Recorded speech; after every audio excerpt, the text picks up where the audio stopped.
دعا اللہ اور بندے کے درمیان کا وہ تعلق ہے جو کہ انسان کا اللہ پر یقین اور اعتماد میں نہ صرف اضافے کا سبب بنتا ہے بلکہ اس کے ساتھ ساتھ انسان کو روحانی طور پر سکون اور یقین کی طاقت سے سرفراز کرتا ہے۔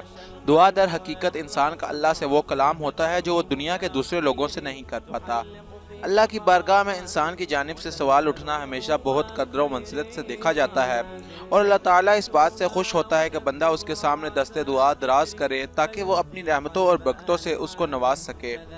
دعا کی ایک صورت اللہ کی ان نعمتوں کا شکر بھی ہے جو کہ بندہ اس خالق حقیقی کا ادا کرتا ہے جن سے اس کو بن مانگے نوازا گیا ہے۔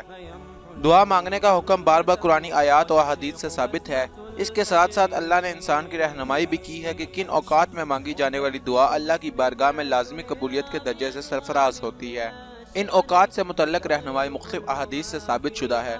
تو آج کی اس ویڈیو میں آپ کو دعا مانگنے کے انہی اوقات کے بارے میں بتاؤں گا۔ آپ دیکھ رہے ہیں سرپرائزنگ فیکٹس، تو چلیں شروع کرتے ہیں۔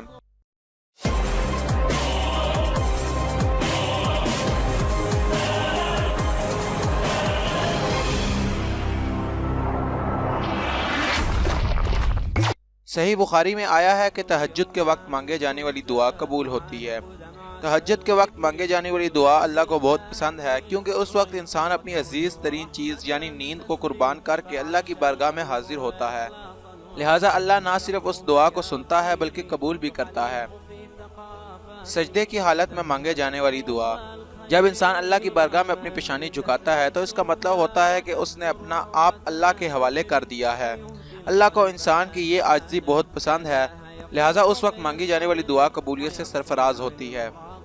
اذان اور اقامہ کے دوران مانگے جانے والی دعا: احادیث سے یہ بات ثابت ہے کہ جس وقت اذان کی آواز آپ کے کانوں تک پہنچتی ہے تو اس کو سننا اور اس کا جواب دینا مستحب ہے، کیونکہ اسی دوران ایک پل ایسا بھی ہوتا ہے جس میں مانگی جانے والی دعا لازمی قبول ہوتی ہے۔ بارش کے دوران مانگے جانے والی دعا: بارش کو اللہ تعالیٰ کی رحمتوں سے تعبیر کیا جاتا ہے۔ یہ وہ وقت ہوتا ہے جب اللہ تعالیٰ خوش ہوتا ہے، اور وہ خوش ہوتا ہے کہ اس وقت اس کے سامنے کوئی سوالی سوال کرے اور کچھ مانگے اور اللہ تعالیٰ اسے اپنی نعمتوں سے نوازے۔ افطار کے وقت مانگے جانے والی دعا: روزہ وہ عبادت ہے جس کے بارے میں خالق حقیقی نے یہ وعدہ کیا ہے کہ اس کا صلہ وہ خود دے گا، تو پھر یہ کیسے ممکن ہے کہ بندہ سارا دن روزہ رکھنے کے بعد اللہ سے کچھ مانگے اور اللہ اسے عطا نہ کرے؟ درود شریف پڑھنے کے بعد مانگے جانے والی دعا: اللہ تعالیٰ نے قرآن پاک میں فرمایا ہے کہ تم بھی حضرت محمد صلی اللہ علیہ وآلہ وسلم پر درود اور سلام بھیجو، میں بھی بھیجتا ہوں۔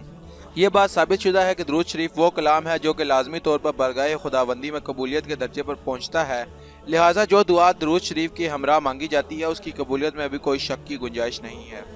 انسان بہت بے صبرا واقع ہوا ہے، اس کی خواہش ہوتی ہے کہ جو دعا اس نے مانگی ہے وہ فوری طور پر پوری ہو جائے، مگر یہ یاد رکھنا چاہیے کہ اللہ حکیم و بصیر ہے، اس کی بصارت جہاں تک ہے اس تک ہماری سوچ بھی نہیں پہنچ سکتی، لہٰذا اگر کوئی دعا ظاہری طور پر پوری نہ ہو رہی ہو تو اس کا مطلب قطعاً یہ نہیں ہے کہ اللہ تعالیٰ ہماری سن نہیں رہا، بلکہ اس کا مطلب یہ ہے کہ اگر اس کی قبولیت میں کوئی تاخیر ہوئی ہے تو اس میں اللہ تعالیٰ کی کوئی نہ کوئی حکمت ہوگی۔ تو دوستو، میں امید کرتا ہوں کہ آپ کو آج کی یہ ویڈیو پسند آئی ہوگی۔ اگر آپ اس طرح کی مزید ویڈیوز دیکھنا چاہتے ہیں تو آپ ہمارے چینل کو ضرور سبسکرائب کریں اور اس ویڈیو کو لائک کریں۔ Thanks for watching.